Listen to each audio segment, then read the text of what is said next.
So here I was stuck after another 15 years in this relationship.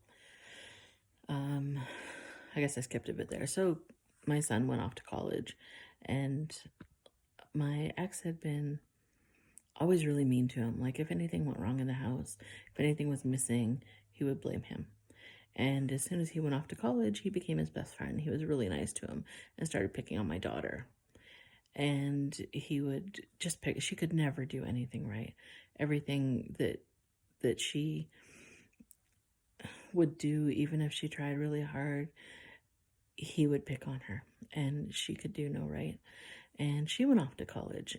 The week before, sorry, the month before she went off to college, I took a trip to Saskatchewan with my mother, and while I was away, my daughter washed a dish wrong. She put soap on a plate and scrubbed it with a sponge and rinsed it off, and that was the wrong way to do it in his opinion. And he yelled at her and he kicked her out of the house and said she couldn't come back until I was home. She was 18 and she was kicked out. 18-year-olds can look after themselves, yes, but this was still not fair. So he wouldn't tell me, and she wouldn't tell me because she didn't want me to worry. I ended up picking her up on the way home from the airport, and he waited up for me. I was home about 3 something in the morning, and he waited up for me to tell me what she had done. And whenever I pulled in the driveway with her still with me, or with her picked up with me, he couldn't tell me all that. So he was sidelined, I guess, and he was upset. And anyways, he tried to tell me what she had done wrong and how it was so wrong, and I was just like, no, you're an idiot and you were drinking. And anyways, she went to college a few weeks later and never came home. She stayed on in the city that she went to college in, and eventually my nephew moved in with her and they rented a place together, and life seemed good, except it wasn't. And so my ex started getting more and more controlling on me. He would I was now paying almost every bill in the house, using up my entire paycheck. I was paying some of like his phone bill and certain things of directly of his too, as well as household things, even though I was only half of the household. His reasoning before was because I had 2 kids and myself, that I should be paying 3/4 of the household. Yeah, even though I made half as much as him.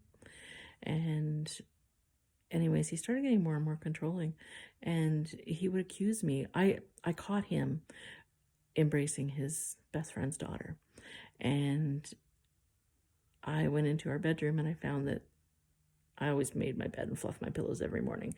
And whenever I went into the bedroom to get changed after work, I found that it looked like 2 people had been in the bed. And he said, "Oh no, it's just me. I was tossing and turning." And I said, "Oh really? So what are these blonde hairs about?" And my hair's clearly not blonde, and there was blonde hairs on my pillow.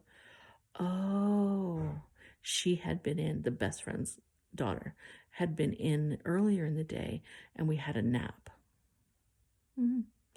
So I was mad, but I'm fairly calm and cool. I just kind of went about my day and decided that I'm done. So I started planning, I was financially, I was tight. Like, there was no room for movement. I had nothing.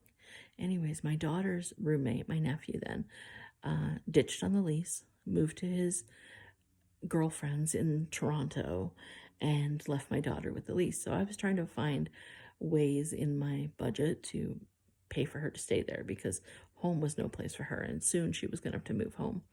So it was March break, so I was off school, and I decided that I was going to have some freedom that week, and I was going to I do a lot of upcycling, sewing things, and I like to go to thrift stores and buy wool sweaters.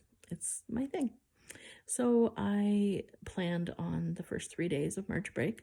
That's when all stores are having like huge sales on that kind of stuff because they're ready to get summer, spring stuff in. So I decided I was going to go shopping. So I did a route each day, and Monday I went and did a route, and that day I stopped and had my eyebrows waxed, which they needed again now, see? And then I got my hair cut. And Tuesday, I think I got my toes done or something, or oh no, I had a doctor's appointment. Tuesday, I went and did a route of thrift shops, and then I went and had my doctor's appointment. And then I got home that day, and I knew on the way home that he was mad because he'd been calling me and hanging up, which was really weird. And then I realized I didn't get any meat out for supper out of the freezer. I'm going to be in trouble. That was a big thing. Like, I could be yelled at for 2 days if I didn't get meat out for supper. So I stopped at the local Foodland and I got a couple of butcher cut pork chops so he'd be happy, and planned the meal, and got home and started getting it ready, and he wouldn't talk to me. And because I got these butcher pork chops, I thought, oh, he'll like those and it'll be a good thing. Well, he just got mad because I didn't get stuff out of the freezer. And why was I buying stuff fresh when there's stuff in the freezer? So I couldn't win either way. If I hadn't brought those home, it would have been, why didn't you get food out of the freezer in the morning? You should have bought something fresh if you didn't get anything out of the freezer. There was no doing anything right for him. So, I tried to reason with him, and there was no doing that. He had been inviting his mother over for Wednesday night dinners, so he told me I better have something good the next night for his mother's dinner. He was doing this because I joined a yoga group on Wednesday nights, and he didn't like me leaving to go to yoga Wednesday nights. I shouldn't do anything for myself, right? And so we were having his mom for dinner every Wednesday night, and he just was doing more and more to control me and know exactly what I was doing at every minute. And he wanted to know who I saw whenever I was out shopping, and I started to think, well, maybe somebody saw me somewhere. Like, maybe I didn't respond to them or something because I'd just been thrifting and to the doctors and home. And he just was getting madder and madder. And I was so dead that I couldn't even cry. I couldn't even make myself cry. And I just started plotting. Here was my daughter living far away, an hour away, and I needed to keep her there, and I couldn't afford to keep her there anymore. She was working less because of a robbery at her store, and she was having some emotional issues because of that, and she was not doing well herself, so I was trying to help her. And I decided that night after he went to bed that I was leaving. And I planned in my mind what I was doing, what I was taking, and what I was loading up to go. And I just did it. He got up to go to work about 3 a.m, and I loaded my car. I was out of there by 4. I watched the sun come up from the city an hour away, and I thought at that time, I could go home and unpack everything, and he would never know I left, and I'd have the satisfaction to know that I had the power to leave him. But I knew that I didn't want to go back. I was out. And I just carried on with my day. And I cried a lot. Yeah, I cried for a few days, actually. I was so upset. It was so relieving to be gone, except there goes 15 years of my life. And what do I do now? So it was huge court battle. He wouldn't let me have a cent. He wouldn't let me have my stuff out of the house. It was bad. And it took 5 years, 5 long years. And I'm sure by the end I made him hate me because of all the court stuff and everything, and because he ended up having to give me money. And that money paid off all my debt. I had no debt left. And I only had the debt because of him, because to help put my kids through college, I had to have like credit cards or get a line of credit or whatever, both. And I shouldn't have had to do that. If I was paying equal shares in household stuff, I would have had the money to do that. Anyways, I paid off all my debt, and the day that I signed the paperwork at the lawyers, I got moving boxes and decided I was moving to Alberta. There was nothing left for me in Ontario. I wasn't enjoying my job anymore. I wasn't enjoying life. I didn't even want to go to the store. I didn't want to go to Walmart because I would see one of his family members or an old neighbor or a friend that had been mutual or something. And I felt so small and so insignificant in life and so afraid of my own shadow that my daughter and I decided we were just leaving. I missed a lot of parts, like the day that he stole my car and day that he lost the dog and stuff like that, you know. But the big thing was we jumped in the car and we loaded up our cats and we drove to Alberta. And that's where I am now. I work a job I enjoy. I have soon to be 3 side gigs, plus my crafting business, which my daughter's getting the Etsy shop ready now, and we're going to start loading stuff on it this week sometime. I've not been able to buy a house yet, but I'm hoping to by next spring. So by this time next year, I should be settled in a new house of our own. And hopefully my side gigs get big and I start making some good money. And I'm making way more than I did in Ontario anyways. I have self-confidence. Not a lot, like I'm not overflowing with it, but I'm liking life. And I can sleep well at night. And we got a puppy and we have our cat still. And I smile and I enjoy life.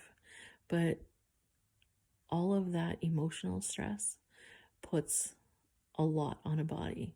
So here I am, 52 years old. I am an unknown type of diabetic, not type 1 or 2, probably stress related because of gallbladder surgery and stress and blah, blah, blah. I've torn the cartilage in my knees and the meniscus. I've ruined one of my feet. I have diverticulitis, which is very stress caused. I have this idiopathic juxtafocal something in my eyes, worse in my right eye, so that the vision in it is not very good, and I'm missing sections of vision, and possibly stress related, IBS, stress related.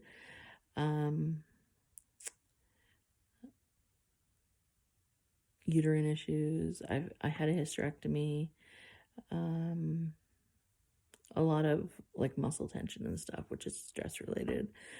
Haven't been tested for fibromyalgia, but I have full body pains all the time. I'm just hoping to get rid of all that because the stress is less and less. I think because I have such clear goals and focus that I need to work through those and get some goals accomplished, and maybe it'll lessen. I know right now it's like way lessened. Like by the time I think driving out of Ontario, it was just dripping away as I left, and I feel so much better. So sometimes you just have to do it. Like I know a lot of people say that they can't afford to leave, but you can't afford to stay. You need to go. Women, you contact me. I'll help you. Everybody has a right to smile, and smiling is the best thing ever. And there's other men out there if you need a man in your life. Maybe you don't. I gave up looking for the perfect man, and then he happened. So I have the most wonderful man friend, and life is good. And I'm doing it on my own. And it's just some of those goals I have to accomplish to be happy with myself, I guess, and to prove that I can do it. Anyways, that's kind of a story I just wanted to get out there. And sorry it's long and maybe not too exciting, but that's it. Feel free to ask me any questions. Drop them below. Bye.